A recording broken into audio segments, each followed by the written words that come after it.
Nous ne voulons pas de vos gâteaux. Merci de ne pas venir. Voilà le message que j'ai reçu un samedi matin. À 7 heures précises, le soleil n'était même pas levé complètement. Et dans ma cuisine encore plongée dans l'odeur sucrée du chocolat chaud, je tenais dans les mains une boîte pâtissière soigneusement nouée d'un ruban rouge, CE Message, à froid comme une lame, venait de ma belle-fille Diane, 8 mots. 8 mots pour effacer 76 ans d'amour, de travail, de dévotion silencieuse. Je suis Marguerite Dubois, 76 ans, retraitée depuis déjà 10 ans. J'ai travaillé toute ma vie dans l'ombre, dans les marges tranquilles de Toulouse, à faire des ménages, à garder les enfants des autres, à préparer des gâteaux pour des voisins, des collègues, des anniversaires, mais surtout pour Paul, Monday Fields, mon unique, mon tout. Ce matin-là, je m'étais levée à 5 heures, comme toujours, quand il s'agit de préparer quelque chose de spécial. J'avais ressorti ma vieille recette de gâteau au chocolat fondant, celle que Paul aimait tant enfant. Je la faisais tous les ans pour son anniversaire, sans jamais y manquer, même quand il était étudiant à Montpellier, même quand il était en vacances, même quand il disait ne pas fêter ces choses-là une année, je préparais toujours le gâteau. C'était ma façon à moi de lui dire « je suis là, je n'ai jamais cessé d'être là ». Mais cette année, les choses avaient changé. Sans que je m'en rende compte, elles avaient glissé doucement, insidieusement. D'abord, Diane ne m'appelait plus maman, mais Margherita Poise. Ils ont déménagé à l'autre bout de la ville sans me demander mon avis, alors que c'est moi qui avais avancé la porte. Ensuite, ils ont commencé à organiser les anniversaires ailleurs avec des traiteurs, des puffers modernes, des nappes en lin beige et des cupcakes à la lavande. Mon gâteau, Louis, restait dans sa boîte, oublié, mais je continuais comme une habitude, comme une prière, parce que l'amour de mère est fait de rituels obstinés, même quand personne ne les attend plus. Et ce matin-là, alors que j'enveloppais le gâteau dans le papier doré et que je glissais ma petite carte « Joyeux anniversaire », mon gran, j'ai vu le message s'afficher sur mon téléphone. Je l'ai relu encore et encore. Je suis restée figée, mon cœur battait fort. Je crois même qu'il a sauté un battement. J'ai pensé, peut être qu'il plaisante, peut être que c'est une erreur. Une mauvaise blague, mais non. Quelques secondes plus tard, un second message est arrivé. Nous préférons garder cela en famille proche. Merci de votre compréhension. Ma gorge s'est nouée, mes jambes tremblaient légèrement. J'ai dû m'asseoir, j'ai posé la boîte sur la table et j'ai regardé autour de moi mon petit appartement, mon vieux buffet, mes rideaux brodés main et sur le mur, la photo du pauvre baby endormi contre mon épaule.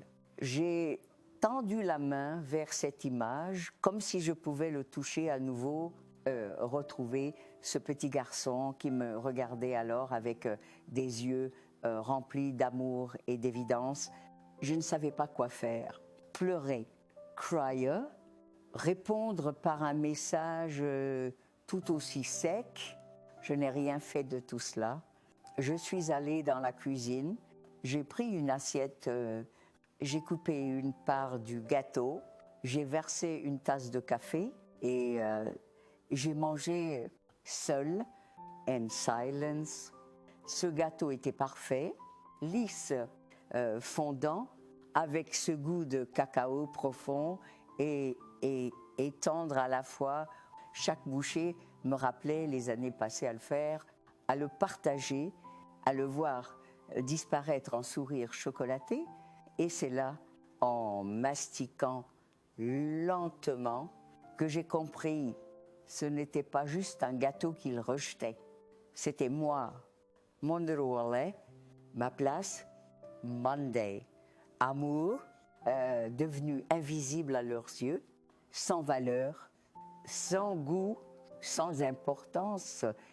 Et je ne pouvais plus continuer comme ça, pas encore une année à faire semblant que tout allait bien, pas encore un anniversaire où je restais en marge, effacée comme une erreur dans leur récit de réussite.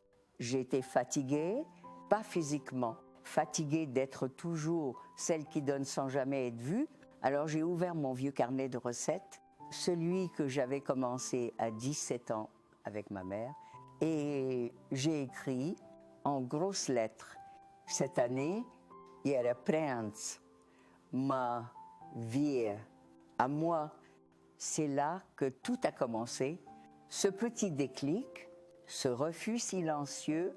Je n'allais pas me venger, non, je n'allais pas frapper à leur porte, je n'allais pas supplier, j'allais me retirer dignement, lentement, mais sans retour. Et Chegetao, je l'ai mangé en entier, une part le matin, une part au goûter, une part le soir, et c'était le meilleur gâteau d'anniversaire que j'ai jamais fait, parce qu'il n'était plus pour eux, il était pour moi. Je n'ai jamais été une femme exceptionnelle, je ne suis pas allée à l'université, je n'ai pas voyagé à l'étranger, et je n'ai jamais eu le luxe de penser à moi d'abord. Je suis née dans un petit quartier ouvrier de Toulouse, dans une maison où les murs transpiraient la lessive et le café noir. Mon père travaillait au chemin de fer, ma mère cousait des robes pour les voisines.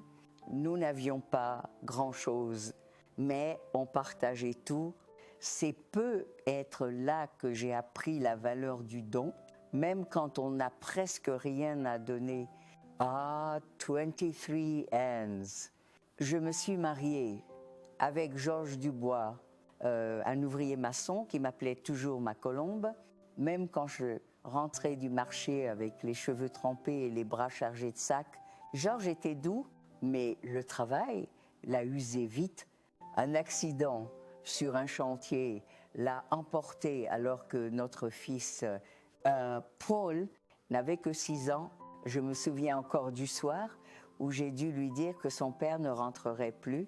Il m'a regardé avec ses yeux grands comme la lune et a simplement demandé « Mais qui va me raconter les histoires le soir ?» Alors j'ai promis de le faire, de raconter les histoires, de préparer le goûter, de payer l'école, les livres, les chaussures, tout. Et je l'ai fait. Je me suis mise à faire tous les petits boulots qu'on propose aux femmes sans diplôme. J'ai lavé des escaliers dans les immeubles du centre-ville. J'ai repassé des chemises pour les familles aisées de Carme. J'ai tenu des stands de confiture au marché Victor Hugo. Le soir, quand pour dormir, je tricotais, je brodais. Je préparais des commandes de sablé ou de brioche pour les voisins. Chaque euro économisé était un pas de plus vers une nouvelle paire de lunettes. Une sortie scolaire ou un cours d'anglais pour Paul. Je me souviens d'un hiver particulièrement dur. La chaudière était en panne. Il faisait si froid que l'eau du robinet gelait dans les tuyaux. Paul avait la grippe et je n'avais pas assez d'argent pour appeler un plombier.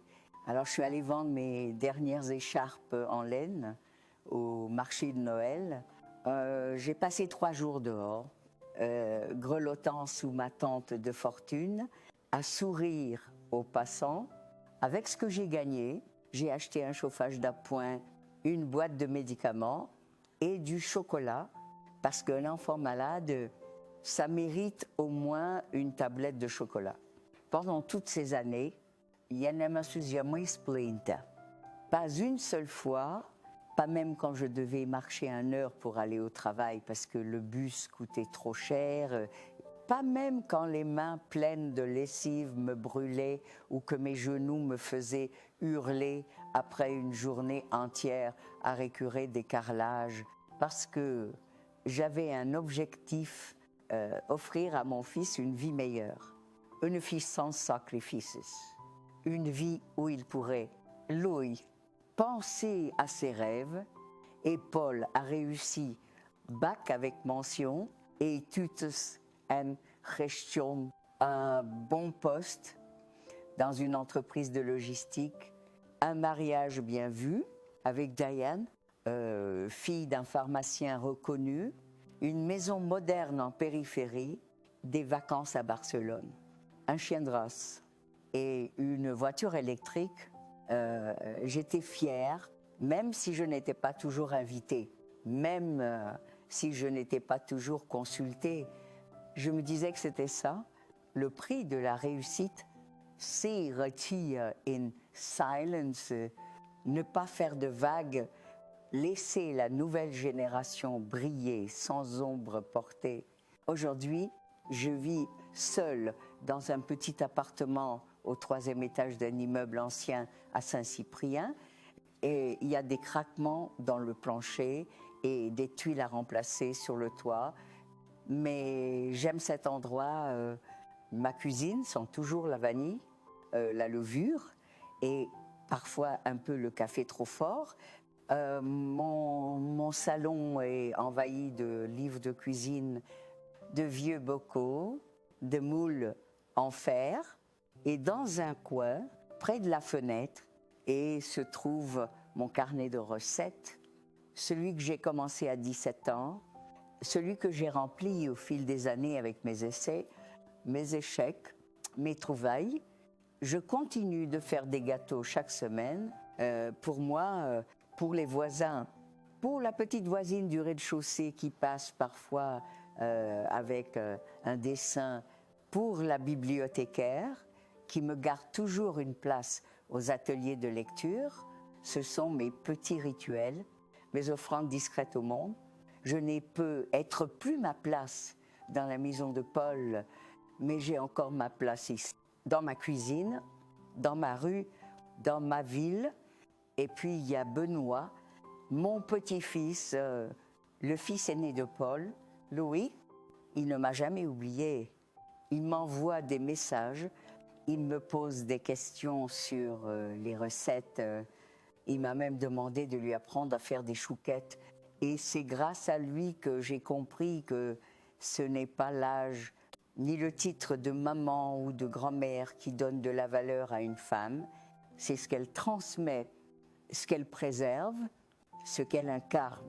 Alors, oui, ma vie a été faite de renoncement, de silence, de gestes invisibles, mais elle a aussi été faite de courage, de générosité, de constance. Et aujourd'hui, alors que je prépare une nouvelle fournée de madeleine pour la voisine du dessus, je me dis que c'est peut être ça, ma plus grande victoire, avoir survécu avec dignité et ne jamais avoir cessé d'aimer, même quand l'amour n'était plus rendu. Je croyais avoir trouvé un certain équilibre, un quotidien modeste, mais possible, les petits marchés du dimanche, mes biscuits offerts à la librairie du coin. Les appels de Benoît, cela suffisait à remplir mes journées d'un sens que je pensais avoir perdu, mais tout cela a volé en éclats un matin de mars, un de ces matins où la lumière est encore douce et où l'on croit que le monde est resté le même. C'est en lisant par hasard un message sur les réseaux sociaux que j'ai compris. Diane avait posté une photo. Merci à tous d'avoir rendu cette journée inoubliable pour les 40 ans de Paul. Il y avait des ballons dorés, un buffet raffiné et des invités bien habillés, des bougies sur un gâteau à 3 étages. Et au centre, Montfils, rayonnant, tenant dans ses bras leur chien, pas leur mère. Je suis restée figée un moment, puis j'ai fait défiler les images. Il y avait les collègues de Paul, les amis d'enfance, les parents de Diane, à même cette cousine éloignée de Montpellier que je n'ai jamais supportée. Tout le monde, sauf moi, pas une trace de mon nom, pas une miette de mon gâteau, pas une montre, pas une chaise, pas même une pensée. J'ai d'abord cru à un oubli, un malentendu peut être une erreur. Alors j'ai appelé Paul. Sa voix était lasse. On ne voulait pas te déranger, maman. C'était une soirée entre adultes, tu sais. Et puis Diane a dit que le sucre et le gluten, ce n'était pas trop dans notre ligne. Yamasustu, j'ai ravalé le goût amer dans ma gorge. Puis j'ai regardé mon carnet de comptes. Je me suis rappelé que depuis plus de 10 ans, je versais chaque mois 550 € à Paul pour l'aider le temps que les enfants grandissent un tout. Et cela faisait plus de 9 500 €, sans compter les billets de train, les courses que je faisais en cachette, les cadeaux aux enfants, les dépannages de dernière minute. Et malgré tout cela, j'étais devenue une gêne, un poids embarrassant, un souvenir d'un autre temps qu'on voulait masquer derrière les rideaux en lin et les photos de famille filtrées. C'était pas la première fois que cela arrivait. Déjà à Noël, il m'avait proposé de fêter séparément cette année à cause des plannings chargés à Pâques. Les enfants n'étaient pas disponibles. Et l'an dernier, pour mon propre anniversaire, j'avais soufflé mes bougies seule avec un éclair au chocolat acheté la veille chez le boulanger parce que j'avais oublié de m'acheter une bougie, mais cette fois, c'était différent. Ce n'était plus une négligence, c'était un choix conscient, une exclusion assumée. Je suis allée dans la chambre où je garde mes albums photos. J'ai sorti la vieille boîte de fer où j'avais rangé les dessins de Paul enfant, les cartes de fête des mères écrites à la main, les colliers de pâte qu'il m'offrait en criant « C'est toi la plus belle maman du monde ». Et j'ai pleuré long temps, pas de tristesse, mais d'un chagrin ancien, profond, comme un puits sans fond que j'avais ignoré trop longtemps. Puis, j'ai regardé le carnet de recettes sur la table, celui que Paul feuilletait enfant, en me suppliant de faire les biscuits à la fleur d'oranger. Et je me suis dit, à 16, je n'étais pas née pour mendier l'amour. Je n'avais pas vécu tout cela, la solitude, les sacrifices, les années de labeur, pour finir comme un fantôme dans la vie de mon propre fils. Ce soir-là, j'ai éteint mon téléphone, j'ai fermé les rideaux et j'ai commencé à écrire une lettre, pas une lettre de plainte, une lettre de reprise, une lettre dans laquelle je reprenais ma voix, mon temps, mon histoire. Je n'étais plus la mère silencieuse qui dit oui à tout. J'étais Marguerite Dubois, une femme de 6,5 ans, une mère, une grand-mère, une pâtissière autodidacte, une survivante et surtout une femme qui allait désormais se choisir elle-même. Je croyais avoir trouvé un certain équilibre, quotidien modeste, mais paisible. Les petits marchés du dimanche, mes biscuits offerts à la librairie du coin, les appels de Benoît, cela suffisait à remplir mes journées d'un sens que je pensais avoir perdu. Mais tout cela a volé en éclats un matin de mars. Un de ces matins où la lumière est encore douce et où l'on croit que le monde est resté le même, c'est en lisant par hasard un message sur les réseaux sociaux que j'ai compris. Diane avait posté une photo. Merci à tous d'avoir rendu cette journée inoubliable pour les 40 ans de Paul. Il y avait des ballons dorés, un buffet raffiné, des invités bien habillés, des bougies sur un gâteau à 3 étages. Et au centre, mon fils rayonnant, tenant dans ses bras leur chien, pas leur mère. Je suis restée figée un moment, puis j'ai fait défiler les images. Il y avait les collègues de Paul, les amis d'enfance, les parents de Diane, même cette cousine éloignée de Montpellier que je n'ai jamais supportée. Tout le monde, sauf moi, pas une trace de mon nom, pas une miette de mon gâteau, pas une montre, pas une chaise, pas même une pensée. J'ai d'abord cru à un oubli, un malentendu, peut être une erreur. Alors j'ai appelé Paul, sa voix était lasse. On ne voulait pas te déranger, maman. C'était une soirée entre adultes, tu sais. Et puis Diane a dit que le sucre et le gluten, c'était pas trop dans notre ligne. J'ai ravalé le goût amer dans ma gorge, puis j'ai regardé mon carnet de compte. Je me suis rappelé que depuis plus de 10 ans, je versais chaque mois 550 € à Paul pour l'aider le temps que les enfants grandissent.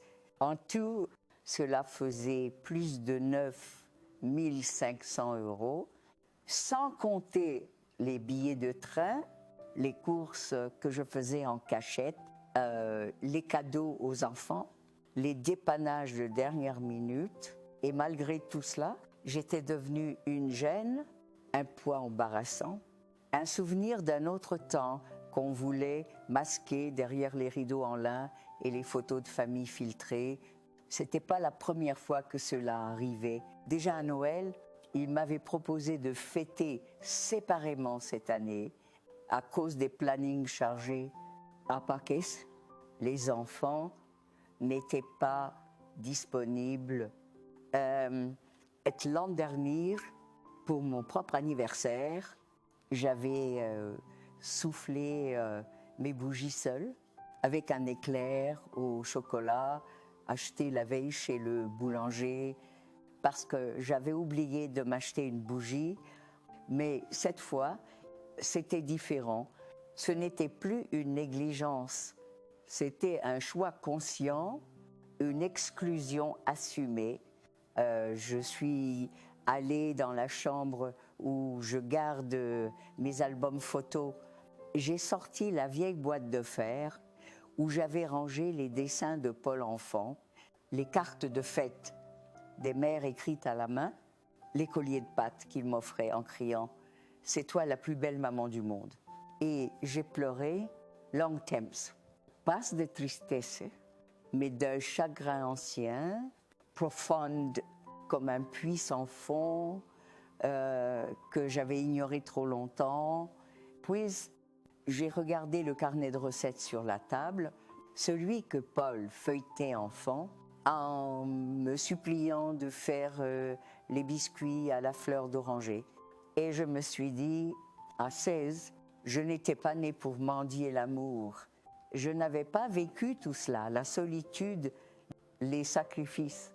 les années de labeur pour finir comme un fantôme dans la vie de mon propre fils. Ce soir-là, j'ai éteint mon téléphone, j'ai fermé les rideaux et j'ai commencé à écrire une lettre, pas une lettre de plainte, une lettre de reprise, une lettre dans laquelle je reprenais ma voix, mon temps, mon histoire. Je n'étais plus la mère silencieuse qui dit oui à tout. J'étais Marguerite Dubois, une femme de 76 ans, une mère, une grand-mère, une pâtissière autodidacte, une survivante et surtout une femme qui allait désormais se choisir elle-même. Le lendemain matin, je me suis levée avant l'aube. Le silence dans l'appartement de Saint-Cyprien était presque apaisant, comme un souffle avant la tempête. J'ai préparé mon café noir sans sucre, celui que personne ne partage plus avec moi. Et je me suis assise devant la table de cuisine, là où je replie habituellement les torchons fraîchement lavés. Mais ce jour-là, je ne pliais pas du linge. Je pliais un pan entier de ma vie. D'un reste calme, j'ai ouvert mon classeur bleu, celui où je conserve toutes mes preuves d'amour silencieux, relevé bancaire, talon de chèque, Virements, Mensuals, 550 € par mois, envoyé sans faute depuis 10 ans. C'était censé être temporaire, juste le temps que Paul rembourse le prêt de la maison, disait-il. Mais le prêt est payé depuis longtemps et moi, j'ai continué comme une habitude, comme une mère. J'ai mis lunettes, attrapé mon carnet de rendez-vous et appelé la Ngan Ang, le conseiller, Monsieur Kent, que je connais depuis des années, m'a proposé un créneau pour l'après-midi même. Je n'ai pas hésité. Je suis allée me changer, pas une tenue triste, non, une robe en lin bleu roi que j'avais cousue moi-même l'année dernière, une robe droite, simple, mais impeccable. Ce jour-là, je n'allais pas supplier, j'allais me tenir droite. Comme mon nom à la banque, j'ai attendu dans le petit salon feutré, en observant les jeunes cadres pressés qui pianotaient sur leur téléphone. Quand Monsieur Kent m'a salué, il a eu ce regard interrogatif presque inquiet. J'ai souri doucement et dit aujourd'hui, je reprends les rênes. Monsieur Kent, nous avons annulé le virement automatique. Il m'a demandé si je voulais notifier mon fils. J'ai répondu que non, il le découvrirait bien assez tôt. En consultant son compte, j'ai également demandé un état complet des sommes versées ces 10 dernières années. Il me l'a imprimé, plié en 3 et remis dans une enveloppe sobre. Je l'ai rangé dans mon sac comme on range une décision irrévocable, mais ce n'était pas... Je me suis dirigée à pied vers l'étude notariale. L'air de mars était encore frais, maille sec, et marcher m'aidait à calmer les battements de mon cœur. J'ai demandé à revoir mon testament. Le notaire m'a reconnu aussitôt. Il l'accueillit avec cette politesse attendue qu'on réserve aux dames âgées. J'ai expliqué que je voulais modifier les bénéficiaires de ma succession. Il a hoché la tête, pris ses notes. J'ai dicté avec calme et clarté. Je souhaite que l'intégralité de mes biens, mon appartement, mon compte épargne, mes effets personnels, mes carnets de recettes, mes bijoux de famille soient légués à mon petit-fils Benoît Dubois et à lui seul. Mon fils Paul Dubois et son épouse Diane Dubois sont expressément exclus de cette succession. Il a levé les yeux, Souhaitez-vous en expliquer la raison? Madame Dubois, j'ai répondu, je n'ai pas à me justifier, mais si vous voulez une formule notaise pour absence de considération et d'attachement filial, il a acquiescé en silence. En sortant, j'ai inspiré profondément. C'était la première fois depuis longtemps que je ressentais un soulagement si pur, si limpide, pas une revanche, non une libération. Le soir même, j'ai rangé l'enveloppe contenant la modification de testament dans la boîte en métal où je garde mes papiers les plus précieux. Puis, j'ai écrit une lettre courte, simple, adressée à Paul. Je ne l'ai pas envoyée, je l'ai laissée sur la table comme un rappel à moi-même. Elle disait « Mon cher Fils, tu n'as jamais demandé comment je vivais. Tu as reçu, mois après mois, sans jamais rendre. C'est pas le manque d'argent qui me blesse, c'est le silence, c'est l'effacement. À partir d'aujourd'hui, je cesse de disparaître. Ta mère, Marguerite Dubois. » 3 jours plus tard, Paul est venu frapper à ma porte. Il semblait embarrassé, presque fuyant. Je l'ai invité à entrer.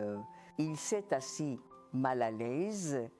Il avait reçu l'avis de virement annulé.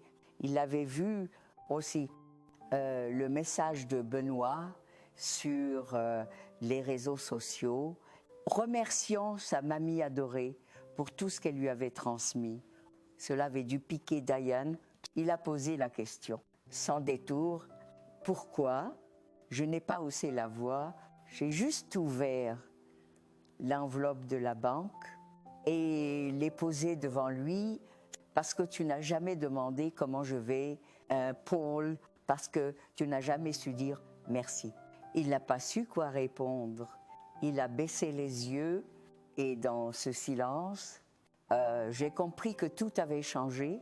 Plus besoin de crier, plus besoin d'implorer ma simple présence. Cette femme de 66 ans qui savait désormais dire non, suffisait à redessiner les limites. Je n'étais plus une mère silencieuse et pratique. J'étais une femme digne qui reprenait possession de sa voix, de ses choix, de son héritage. 3 jours après le départ de Paul, alors que le calme avait retrouvé sa place dans mon appartement, et j'ai reçu un message sur mon téléphone à clapet. C'était un simple « Mamie, tu es libre demain pour un goûter. J'aimerais te montrer un endroit. » Signé Benoît.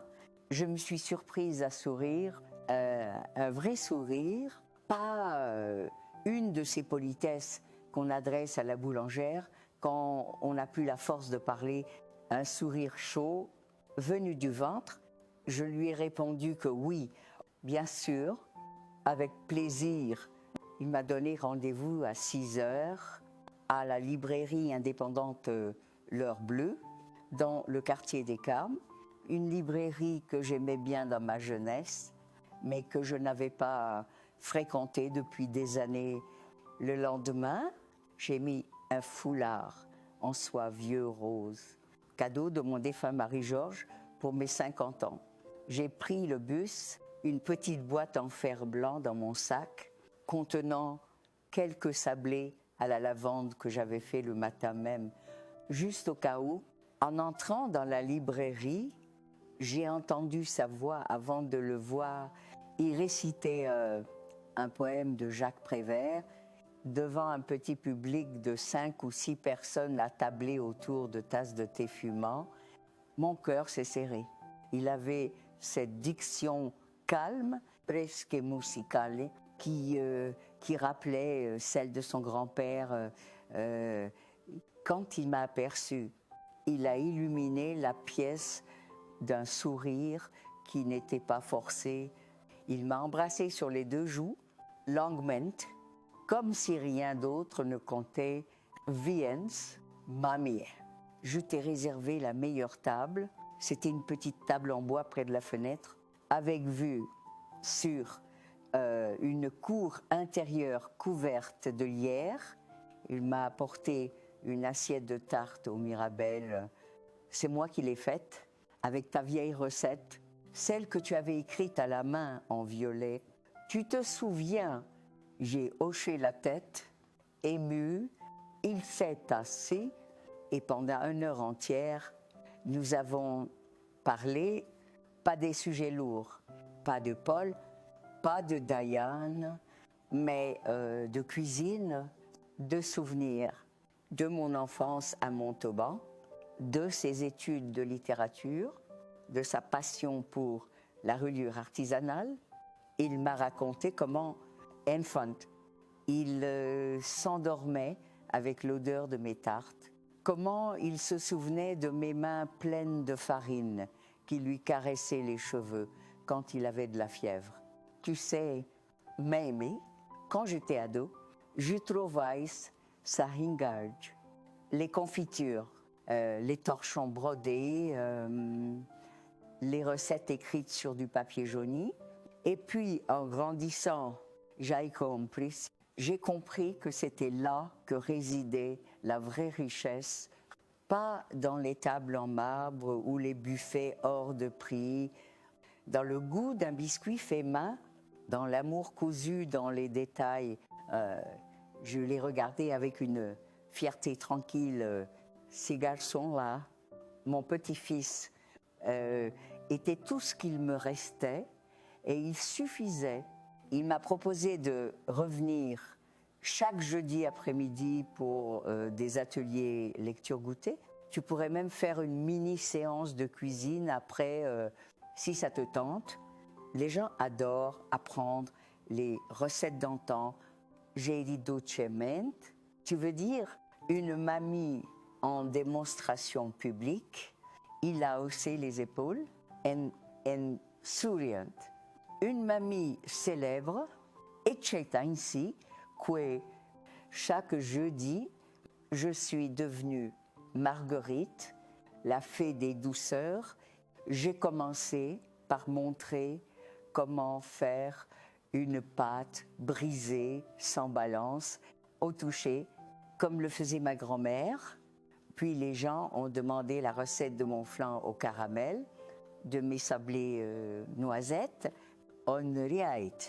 On se saluait comme de vieux amis. Un jour, une jeune femme m'a prise à part et m'a dit ma grand-mère ne m'a rien transmis, vous le faites. Et ça guérit quelque chose. J'ai compris que mon héritage n'était pas fait de comptes en banque ni de promesses déçues. Mon héritage, c'était la chaleur du four, le parfum du beurre, les mots chuchotés à l'oreille d'un enfant pendant qu'on touille une crème pâtissière. Benoît, Louis, ne ratait aucune de ces séances. Il m'aidait à installer les tables, choisissait les poèmes du jour, me couvrait d'un plaid quand je restais un peu trop tard à papoter. Il me ramenait chez moi, souvent avec un petit pot de confiture qu'il avait acheté à une productrice locale parce qu'elle me rappelle toi. Et Mamie, même si tu la bats à plate couture, un soir, après un atelier particulièrement chaleureux, il est resté dîner. Nous avons fait ensemble une soupe aux lentilles, comme je la faisais autrefois pour Paul. Mais cette fois-ci, j'ai senti que chaque cuillère partagée entre nous pesait plus que des années entières de silence. Il m'a tendu un carnet à spirale avec des pages encore vierges. Je veux que tu écrives toutes tes recettes, pas pour les publier, juste pour moi et pour les enfants que j'aurais pu être un jour. Je veux qu'ils sachent d'où ils viennent. J'ai posé la main sur la sienne.